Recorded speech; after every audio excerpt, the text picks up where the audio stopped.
Ari ibu aya naon ieu teh? BPJS. Oh, untuk BPJS. Oh. Udah ke puskesmas, kata puskesmas, ke SLT aja, saya nggak bisa berangkat, diwakilin saja, berangkat aja ke SLT katanya. Udah Oh, konfirmasi mohon. ke sini dari SLT. Ya, nanti Mohon nanti dilayani. Kantor di mana ieu teh? di dalam, Pak. Ayo masuk.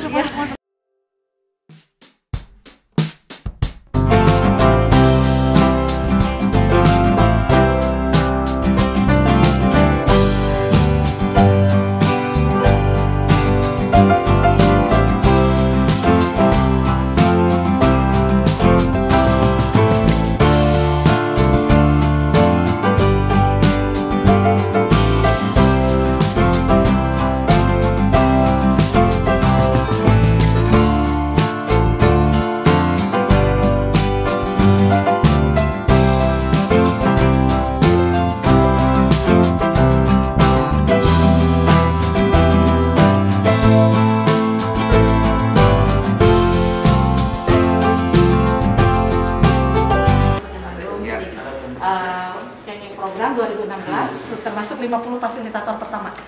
Oke, jadi gini, puskesmas itu kan sebetulnya jadi ujung tombak ketika di desa, masing-masing desa. Saya pernah ke desa itu, sekretariat nggak ada, kosong. Masyarakat ternyata mau ke situ tidak dilayani. Nah, maksud saya bagaimana kontrol dari setiap kerja puskesmas di setiap desa, itu juga memang kita perlu update. Nah, itu perlu dicari caranya bagaimana sehingga bisa maksimal. Gitu. Jadi supaya jangan ada apa-apa kesini, apa-apa kesini kan itu yang jadi merepotkan.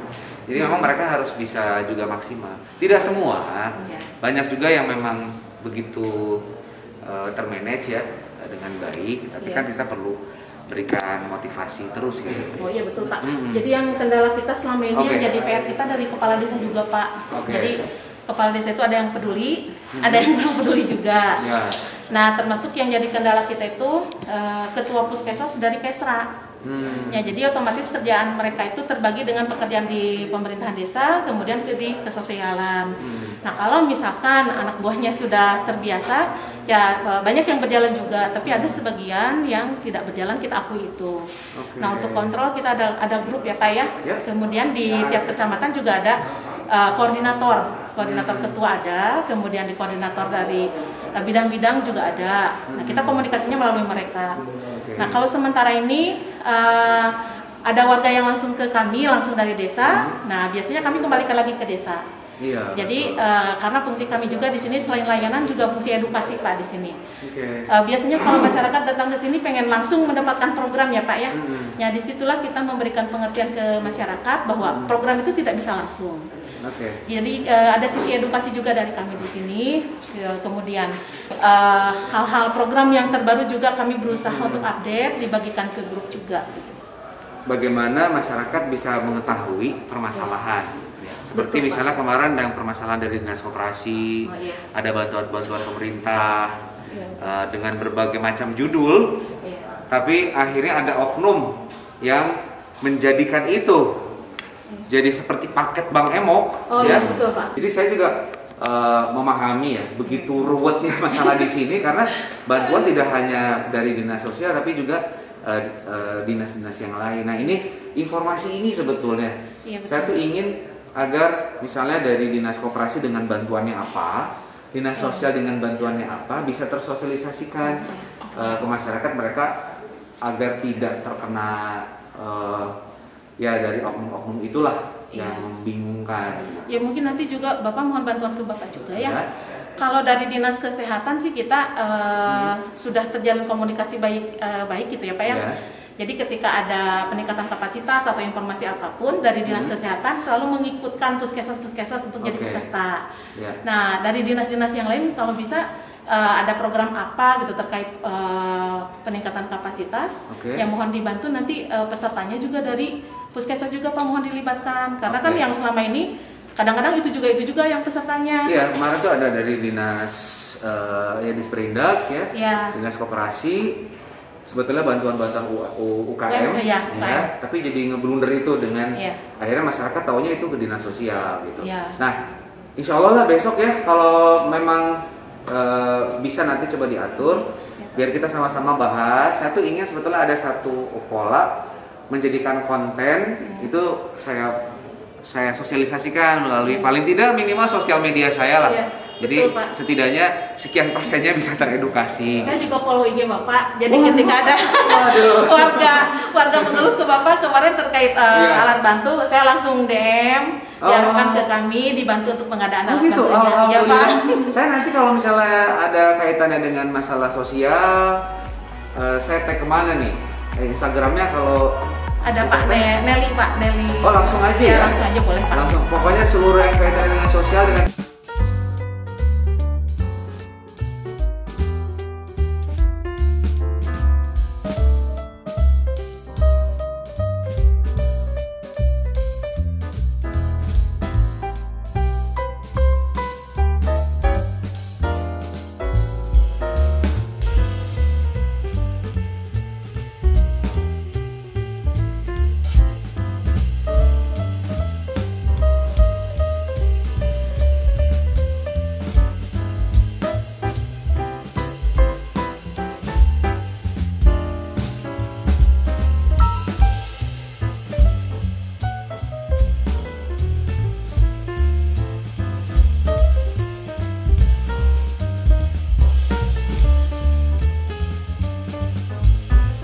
rujukan terpadu Dinas Sosial Pemerintah Kabupaten Bandung.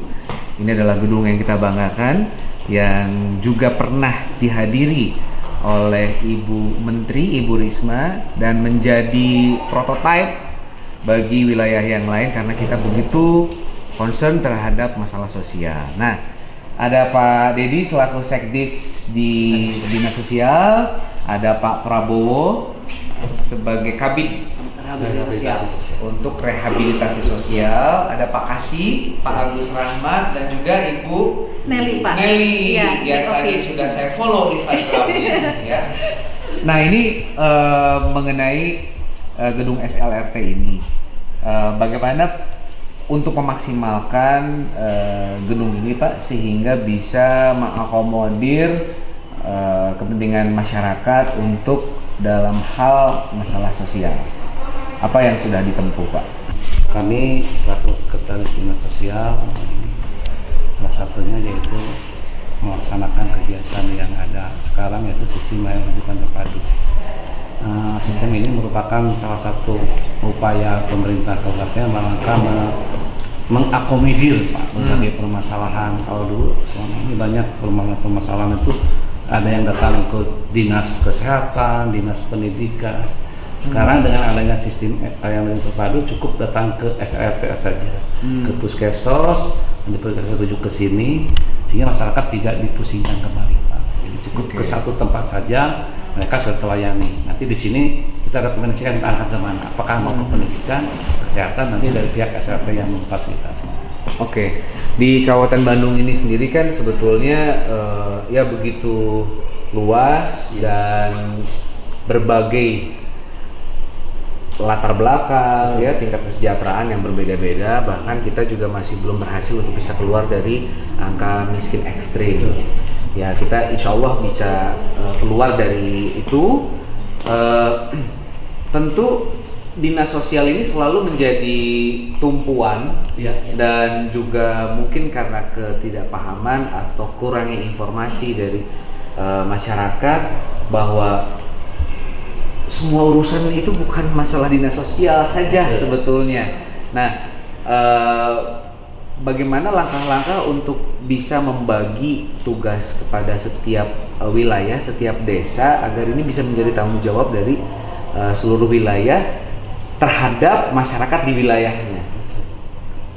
Alhamdulillah, Pak, dengan adanya SLT, kita kan sudah terbentuk tim koordinator Kabupaten Bandung. Di situ di mana di dalamnya ada beberapa anggota, baik itu tingkat kabupaten, tingkat kecamatan, sampai tingkat desa. Nah, di kabupaten jelas kita ada di berbagai OPD, ini semua terwadah di SLT. Nah, di tingkat kecamatan juga ada PKSK selaku apa? Tenaga kesejahteraan. Nah, sebanyak apa kalau dia itu? Oh, sebagai supervisor, Pak. Supervisor, Pak. Nah, di setiap kecamatan. Dia membawahi juga beberapa fasilitator yang notabene sebagai pekerja masyarakat. Juga ada puskesos. Nah ini dengan adanya sinergitas antara desa, kecamatan, kabupaten, nah ini diharapkan bisa menekan permasalahan yang ada di desa. Oke, jadi memang sudah terbentuk ya Bu ya. Sudah. Jadi kalau misalnya kita memiliki sistem informasi yang terintegrasi, big data, dan kita bisa akses semua, saya kira akan lebih mudah ya untuk nantinya. Insya Allah mungkin bisa, dan di Kabupaten Bandung insya Allah bisa segera terlaksana sistem informasi tersebut. Jadi memudahkan juga ini bapak-bapak yang di sini. Nah ini kita bicara mengenai disabilitas sekarang di wilayahnya Pak Prabowo ini.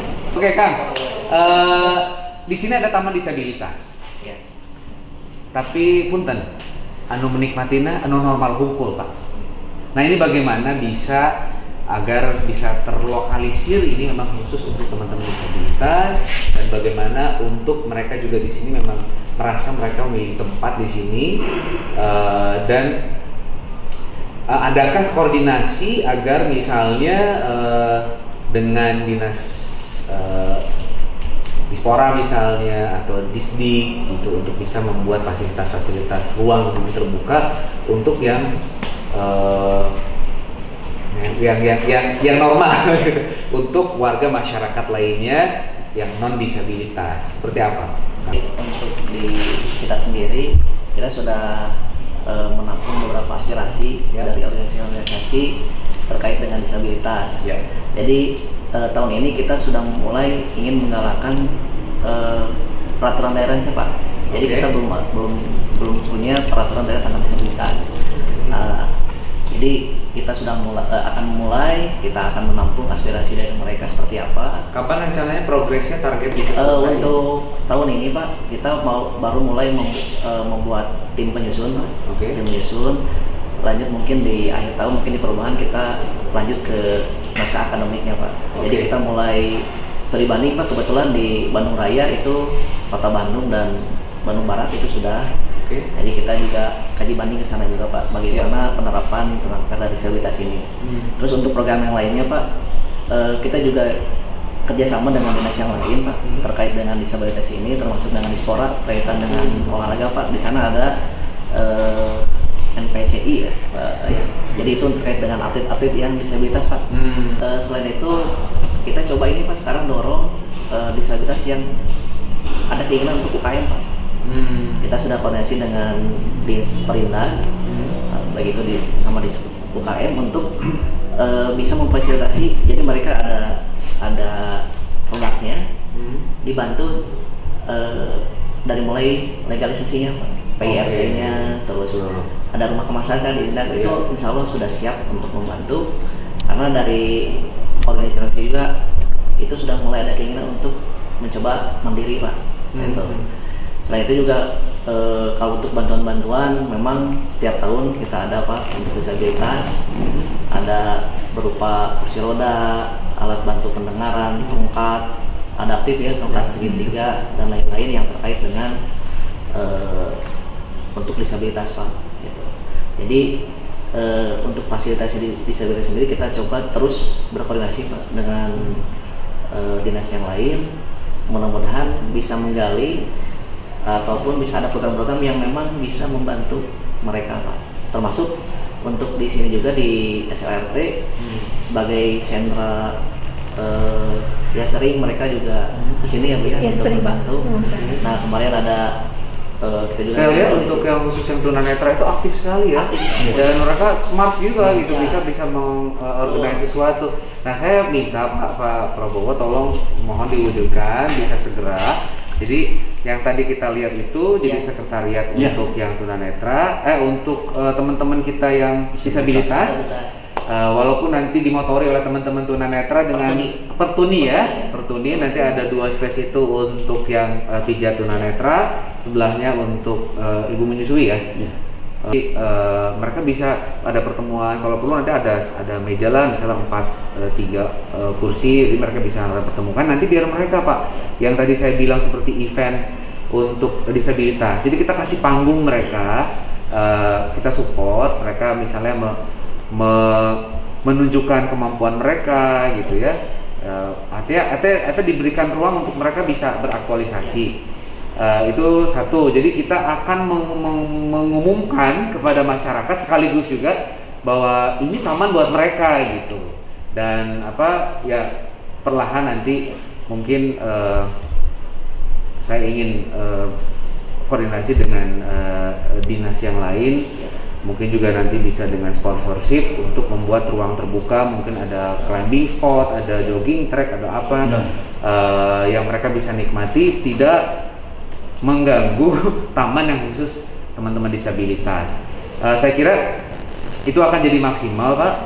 Terus tadi kita juga udah melihat ada space untuk yang UMKM, itu secara teknisnya bagaimana silahkan nanti dikoordinasi. Insya Allah nanti juga saya bantu untuk promonya gitu. Oke, Pak Prabowo saya kira itu, atur nuhun, Pak Sekdi.